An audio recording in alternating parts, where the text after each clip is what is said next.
Hello and welcome to NPTEL MOOC on electromagnetic waves in guided and wireless media. This is our module 13. We have finished modules that correspond to transmission lines. We will have something to say more about transmission lines in a slightly different context as we go through over the next few modules. Okay. In this module, we will begin the study of propagation of electromagnetic waves. Okay. So far we have briefly at some points or time mentioned this word electromagnetic. Definitely we have mentioned it at the beginning of the modules. However, we have so far not seen these electromagnetic waves, we have not described them and we have not studied them. So, seen, of course, you can't see electromagnetic waves unless it happens to be light, but for us we want to capture the basic principles of electromagnetic waves using a certain set of equations, so that we can talk about it in a much more intelligent manner. Okay. The starting point for any electromagnetic analysis is what is called as Maxwell's equations. Okay. Maxwell was a English physicist who wrote down the equations which bear the name, which bear his name, not exactly in the form that I am going to write, but in a slightly different form.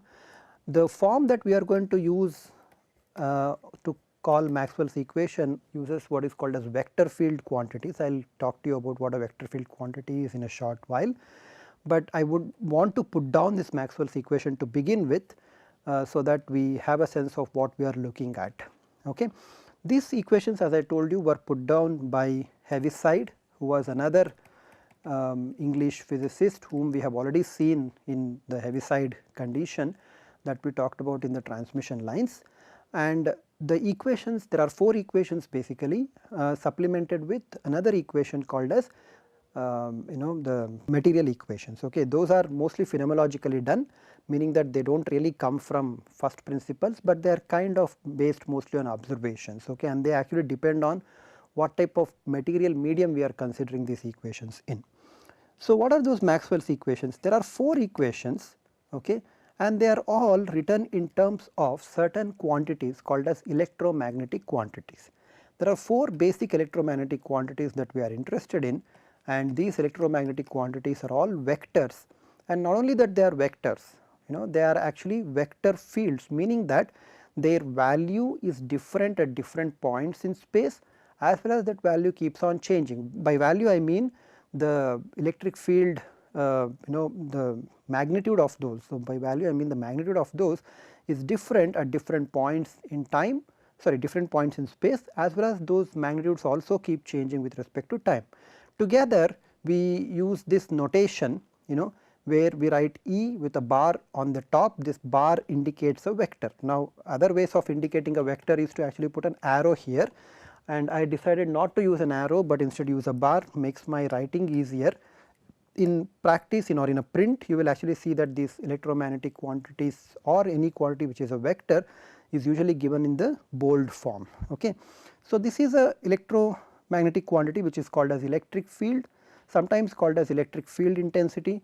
It is measured in units of volts per meter in the standard SI units, and it is a function of space which is represented by the coordinate vector and time t. Now, I would refer you to other NPTEL courses which will talk about vectors and vector analysis, as well as to know little more basics about these electromagnetic quantities. Our focus is not to be bogged down by the basics of electric and magnetic fields, but rather assume that you already know that first, you already know that, and then we build on that knowledge to understand the electromagnetic waves themselves. Okay. It is kind of a second course, as I have told you, that you would normally take after you have finished first course on electromagnetics.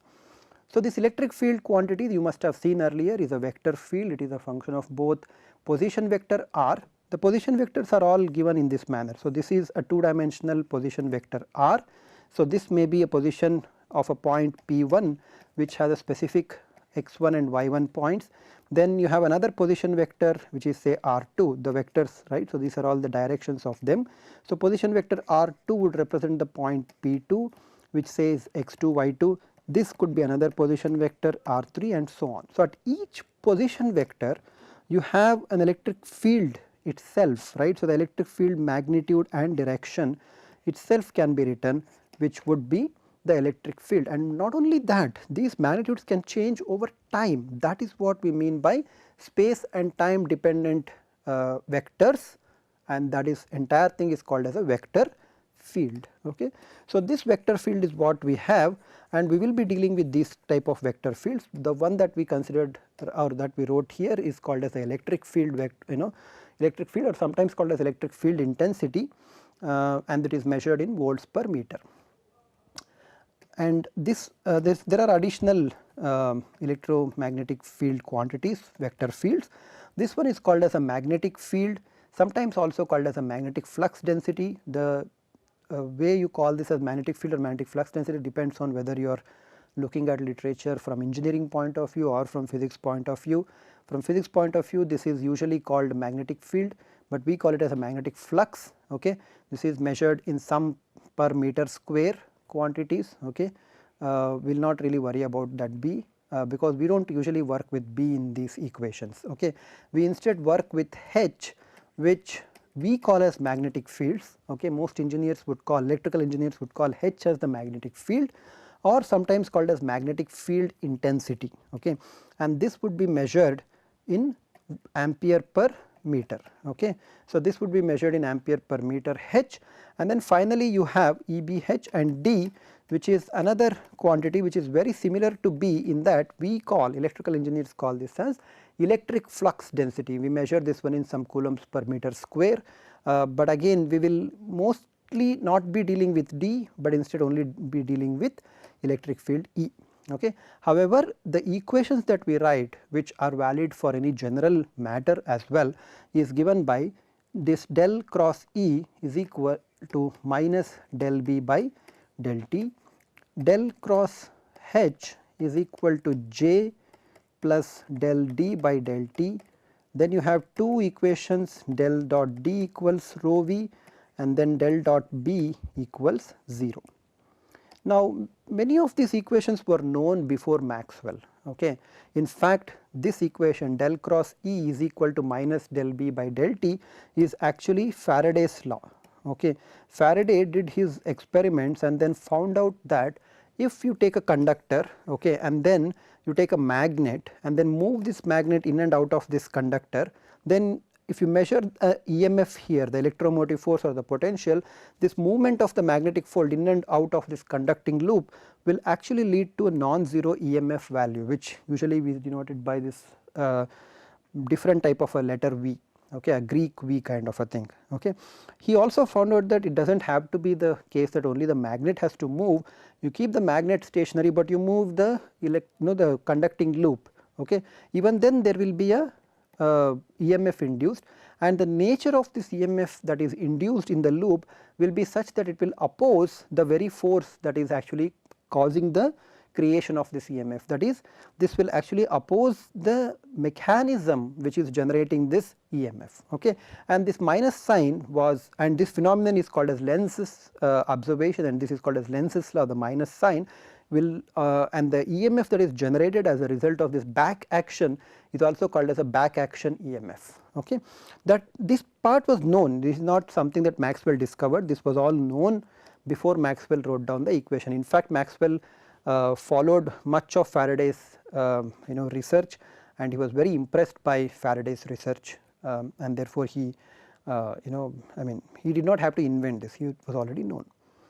These two laws are called as divergence laws, sometimes also called as Gauss's divergence laws. The first one tells you that if you take a closed surface, okay, or rather if you take a closed volume and then see that the volume, as the volume size actually shrinks down and down, then you will eventually see that the density or this divergence, which we would call it the vector field operation divergence, would actually be equal to the charge density that is sitting here. So, this rho V is called as a charge density. These are the equations that we have written in the differential form. We will write down the corresponding equations in the integral form to better talk about these things. And then the third or the fourth equation, this del dot B equal to 0, indicates that no matter how small you make this volume, you will not be able to find the divergence of B. Okay.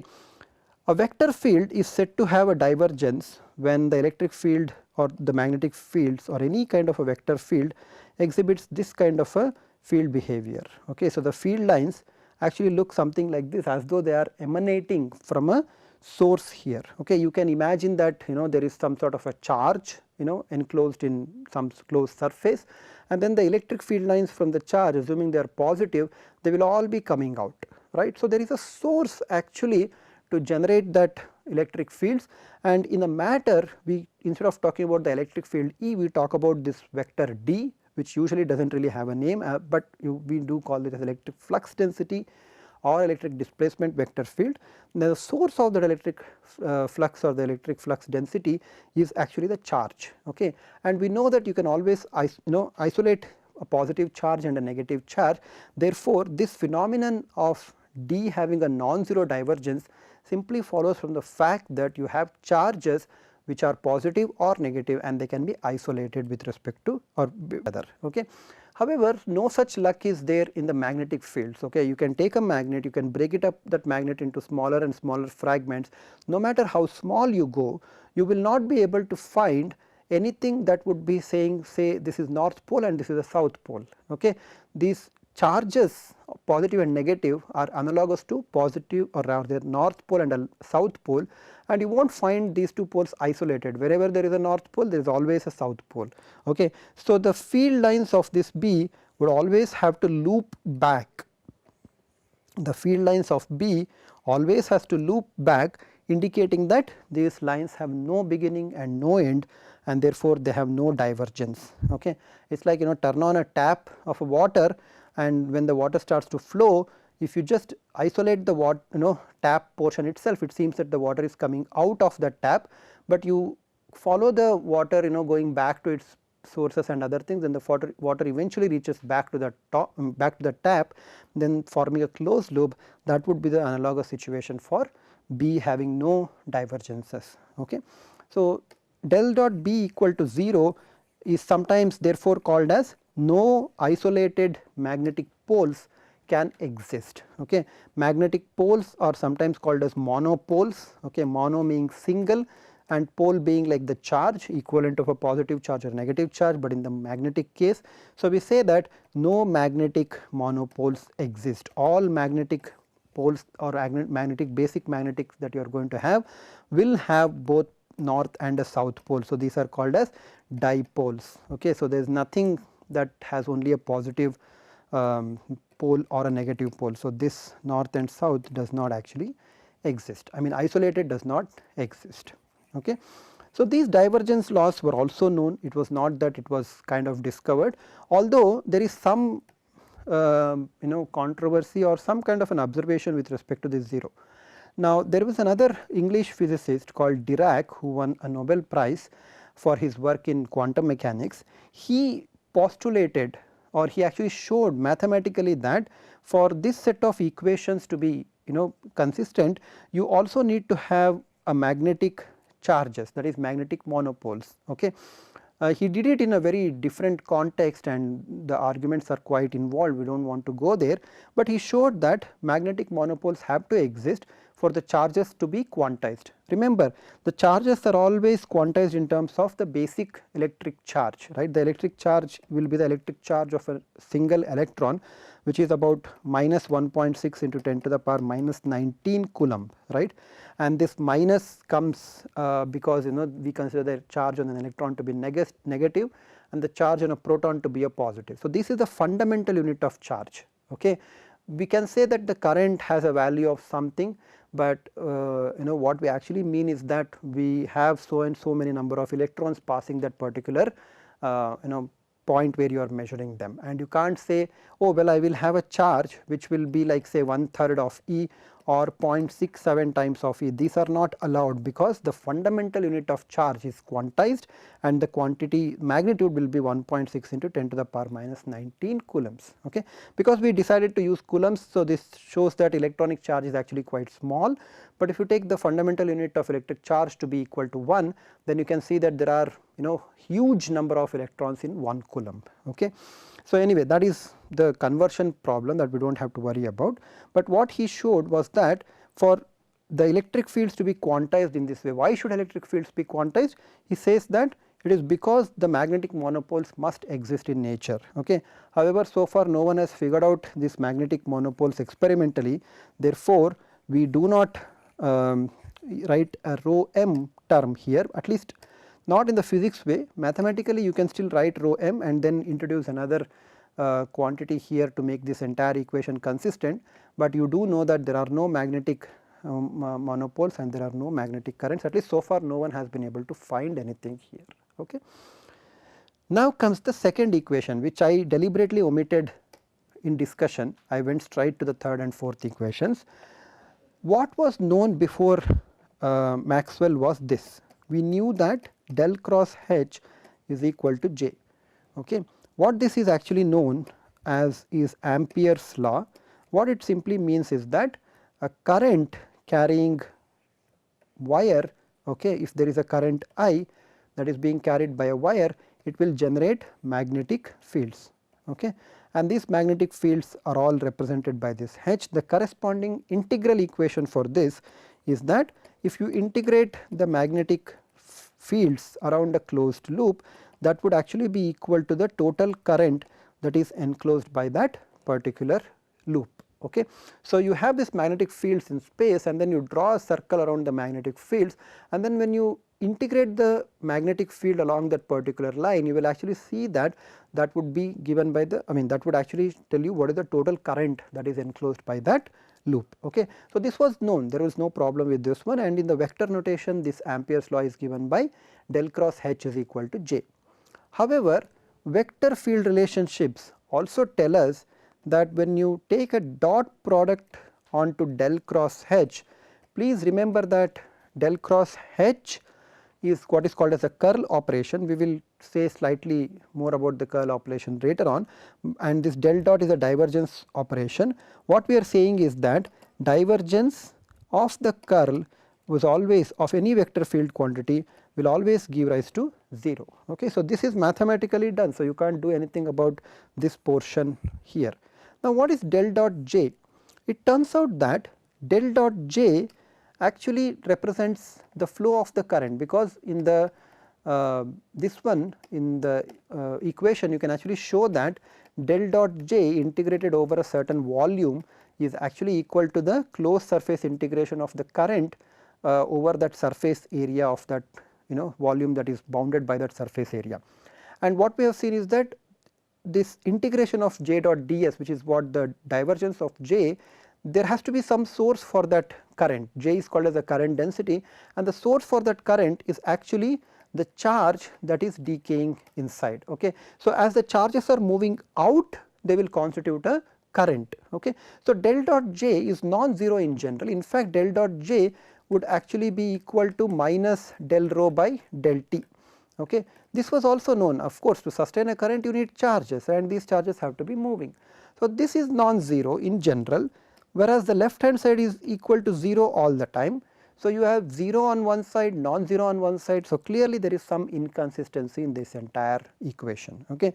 What Maxwell did was a very interesting thing, although mathematically it may look very simple to us, but what he did was to postulate that there is this extra term, okay, which is called as the conduction current. Okay.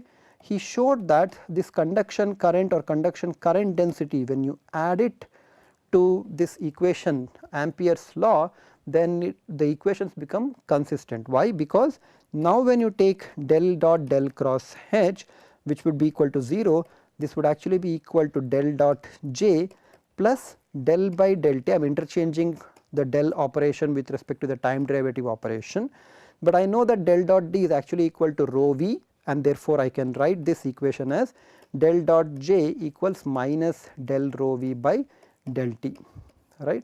And this equation is called as continuity equation, which simply tells you that the charges have to move away from a closed surface in order to current to actually be non-zero. Okay.